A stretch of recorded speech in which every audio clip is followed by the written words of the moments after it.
Պարոն Ասլանյան, այսօրվա գործընթացը գլխավոր դատախազը, որ եկել է եւ Հովիկ Աղազարյանին եւ Տարոն Մարգարյանին անձեռմխելությունից զրկելու միջնորդություն է ներկայացնում։ Հովիկ Աղազարյանի մասով դուք ինչ կարող եք ասել, նա դա որակում է որպես քաղաքական հետապնդում իր նկատմամբ։ Շնորհակալություն։ Ասեմ, որ Հովիկ Աղազարյանը ճիշտ է ասում։ Անձամբ ես չգիտեմ ինչպիսի զարգացում կունենան հետագա ընթացքը, բայց Հովիկ Աղազարյանի խոսույթից էլ այստեղ պարզ դարձավ, իսկ մինչ այդ ինձ համար պարզ էր, որ նրա գործում չկա այն մեղադրանքների հիմնավորումը, որով փորձում են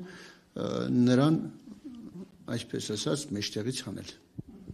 Եվ ինչով է պայմանավորված դա, որ նա չկատարեց Փաշինյանի հորդորը, դրա համար են ուզում մեջտեղից հանել։ Միանշանակ, իր կեցվածքով։ Հովիկ Աղազարյանն այսօր բացահայտումներ է անում, ասում է ինքը մեծ խնդիրներ է տեսել Ադրբեջանի հետ հարաբերություններում, այդ համաձայնագիրը կնքելու հետ կապված եւ այդ մասին միշտ խոսել է եւ դա է պատճառը, որ Փաշինյանը չի հանդուրժում նրա այդ խոսքը։ Դա ճիշտ է, որովհետև այն համաձայնագիրը, որը այսօր սեղանին դրված է, դա համաձայնագիր չէ, ես էլ այդպես եմ գտնում, ինչպես պարոն Աղազարյանը, որովհետև համաձայնագիրը չպետք է լինի այնպես, որ մի կողմը միայն թելադրի։ Համաձայնագիր բառը նույնիսկ ինքներեն բացատրում է համաձայնագիր, երկուսի համաձայնությամբ եկած։ Բայց նախկինում, պարոն Ասլանյան, դուք չեք տեսնում այդ խնդիրը, ասում եք պետք է կնքվի պայմանագիրը, թե երկար ժամանակ ինչ Ադրբեջանը այդպես ոչ խաղաղության դիրքերից է հանդես գալիս։ Հիմա դուք ավելի համարձակ եք խոսում, այսինքն կաշկանդված եք։ Կներեք, ես ասել եմ ու էլի եմ ասում, այնինչ ես քիչ առաջ ասացի, դա չի նշանակում, որ ես խաղաղությանն եմ դեմ։ Ես դեմ եմ խաղաղության համաձայնագիրը այս ձևով կնքելուն։ Դա եւ իմ նախորդ ասածը շատ մեծ տարբերություն ունի։ Նախորդ շրջանում, երբ որ դեռ բոլորը քննարկվում էր, ես իմ խոսքը կրկին ասել եմ, որ չի կարելի տենց, ասել եմ, որ խաղաղություն չեն մուրում, ասել եմ, որ խաղաղությունը պարտադրում են, որ մենք պետություն ենք, որ մեր պետությունը գնալով պետք է հզորանա, պետք է այնպես հզորանա, որ մեզ հետ խաղաղ խոսեն։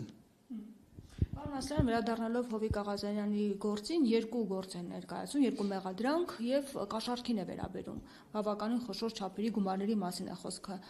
Ձեզ համոզիչ չեն այս դրվագները, որը գլխավոր դատախազը ներկայացնում է։ Ոչ միայն համոզիչ չեն, այլև ծիծաղելի են։ Դուք կարծում եք, որ Հովիկ Աղազարյանը չէր կարող $300,000 գումար վերցնել, չէր կարող շնթուլության հետ կապված գումարներ վերցնել, $8,000 անոց մատանի նվիրեր ընկերուհուն։ Իհարկե, հարցն այն է, որ այսպես բոլոր այդ դրվագներով կա մի կարևոր մոտեցում։ Հովիկ Աղազարյանը շփվող անձնավորություն է եւ նա փորձել է շփվել եւ բոլոր դեպքերում ես գիտեմ այդ ամբողջ ընթացքը Հովիկ Աղազարյանն ասել է օրենքի ու օրինականության սահմաններում ես կփորձեմ օգնել, բայց հետո որոշակի այդ գործերում ծանոթանալով մեկ այդ եղջերավորների թե ինչ, ծանոթանալով, որ դա միայն օրենքի խախտումով կարելի լինել, մարդը հրաժարվել է։ Եվ այդտեղ գումարի որևէ խոսակցություն չկա։ Սկզբում մարդը համաձայնվել է եւ ես գիտեմ, որ խոսույթը գնացել է այդպես։ Մեզանից յուրաքանչյուրը կարող է որևէ մեկին ասել, որ կփորձեմ օգնել, տեսնենք ինչպես կլինի, բայց ծանոթանալով գործի ընթացքին, տեսնելով, որ այդ գործը ոչ օրինական ճանապարհով է գնում, ասել ոչ։ Իսկ շինթույլտվության գործը, որը մեղադրվում են։ Դա նույնպես հենց դրա մեջ է։ Սկզբնական շրջանում պարոն Աղազարյանը համոզված է եղել եւ դա Քախշինը նույնպես դրան կողմն է եղել, որ տվյալ մարդիկ բերեն դպրոցը վերանորոգեն կամ ամբողջությամբ վերակառուցեն եւ դրա հիմքի վրա նաեւ կառուցեն դա, բայց երբ որ պարոն Աղազարյանի համար պարզ է դարձել, որ այդտեղ խարդավանք կա, նա չի արել այդ գործը։ Հիմա կարծում եք ինչ զարգացումներ կլինի, որովհետեւ Հովիկ Աղազարյանն ասում է, որ իրեն թվում է, որ կկալանավորեն նաեւ։ Այդքան հեռուն կգնան, կարծում եք։ Ես չգիտեմ ճիշտն ասած, բայց ես ցավում եմ այս ամբողջ եղածի համար, ուղղակի ցավում եմ, որովհետև փորձել քաղաքական դաշտից հեռացնել մի անձնավորությանը, որը անկախ ամեն ինչից, որի սխալները ունի եւ այլն, չնայած իմ մոտիկ ընկերներից է, մենք գիտեք ինչ հարաբերությունների մեջ ենք, բայց բոլոր դեպքերում քաղաքական դաշտից հեռացնել այնպիսի մի մարդու, որ այդպիսի հետագիծ ունի եւ քաղաքական մտածողություն, ես գտնում եմ, որ դա արդեն եւ ժողովրդավարությանը եւ մեր պետությանը վնաս է բերելու։ Կարող է նաեւ ձեր հանդեպ հետապնդումներ սկսվեն, որովհետեւ դուք եւս հիմա ավելի համարձակ եք խոսում, պաշտպանում եք հրապարակայնորեն Հովիկ Աղազարյանին, մինչդեռ ասում են խմբակցությունից շատերն են Հովիկ Աղազարյանին պաշտպանում, բայց չեն համարձակվում բարձրաձայնել։ Հիմա դուք հնարավոր է ձեր հանդեպ եւս հետապնդումներ սկսվեն քրեական։ Թող փորձեն։ Եթե ինչ-որ մի բան գտնեն, թող գտնեն։ Ի վերջո իմ դեպքում ես չգիտեմ ուրիշ ինչպես ասեմ, հնարավոր չէ մուտսենյակում գտնել կատվին,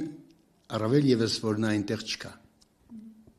Այս ընթացքում երբևէ հանդիպել եք Փաշինյանի հետ, պարզաբանումներ փորձել եք ձեզանից ստանալ, կամ դուք պարզաբանումներ, թե ինչու այսպես եղավ։ Ոչ, Փաշինյանի հետ չեմ փորձել, անունը չեմ տա, բայց փորձել եմ 1-2 բարձրաստիճան մարդկանց հետ հանդիպելու եւ խոսելու, բայց մերժել են ինձ եւ դա ես չեմ բարձրաձայնի ովքեր էին։ Այսինքն նաեւ Փաշինյանի կողմից ցանկություն չկա խոսելու։ Ես Փաշինյանի չեմ դիմել։ Այդ բարձրաստիճան մարդկանց դիմել եք, որպեսզի Փաշինյանի հետ խոսեք։ Ինչպես։ Փաշինյանի հետ խոսեք։ Ոչ, հենց իրենց։ Իսկ Փաշինյանի հետ ոչինչ չունեք ասելու, պարզաբանելու, ասելու, որ այս ամեն ինչը ճիշտ չեք համարում։ Ես դա ասել եմ վարչության նիստի ժամանակ, որտեղ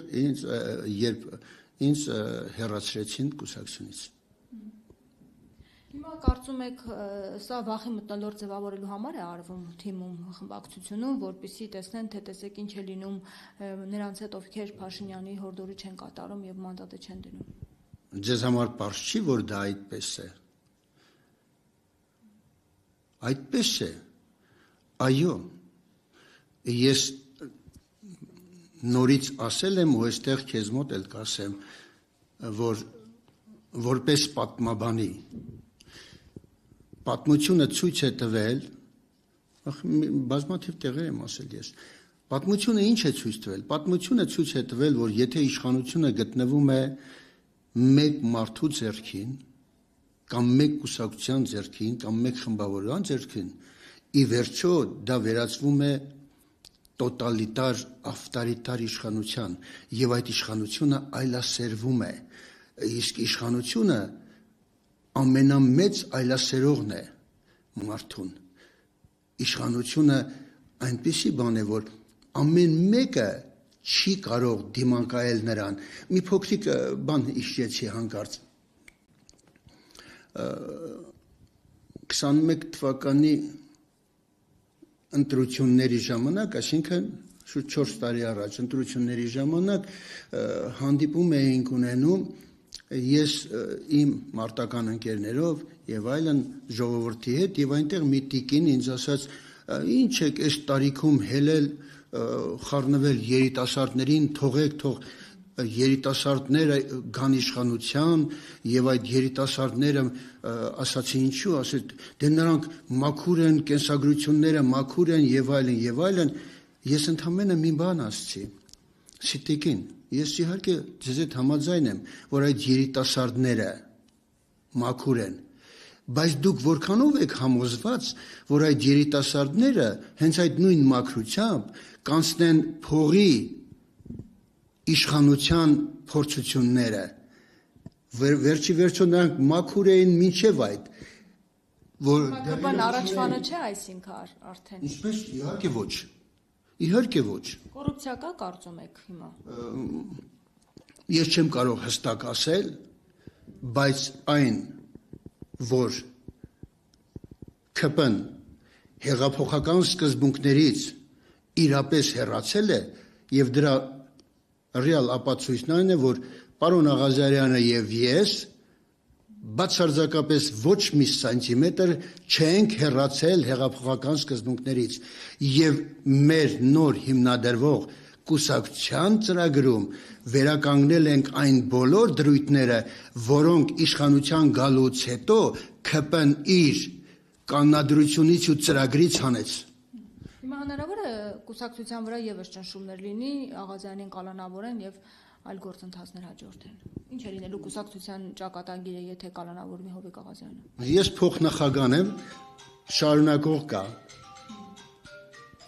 Անջատի։ Դուք շարունակեք։ Միանշանակ։ Ես այդ կուսակցության Եվ պայքարելու եք, պարոն Ասլանյան։ Այդպիսին է իմ կերպարը։ Ես սովոր չեմ նահանջելու։ Չեմ նահանջել երբեք։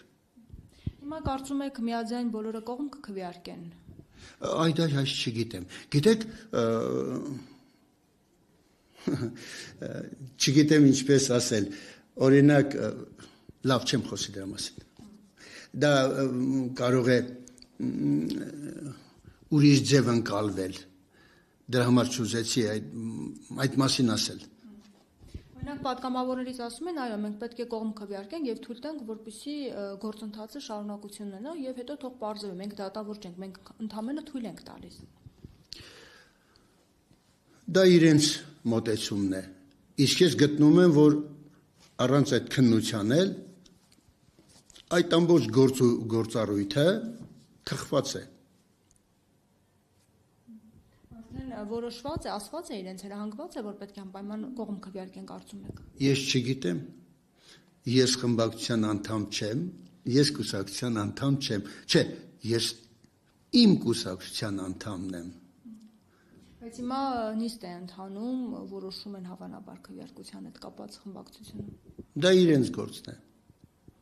Թող հավաքվեն, ինչ ուզում են, թող որոշեն։ Ես բազմաթիվ առումներով եմ ասել, եթե 1000 մարդուց 999-ը ասեն, որ դա այսպես է, եթե դա ինձ չի համոզում, ես ասում եմ, դա այդպես չէ։ Հիմա չի համոզել դատախազի ասածները։ Իհարկե չի համոզել։ Ոչ միայն չի համոզել։ Այդ գործը նորից եմ ասում։ Ինչի մասին է, գիտեք, զարմանալի է, որ կարող են վարույթ սկսել մի դեպքում, երբ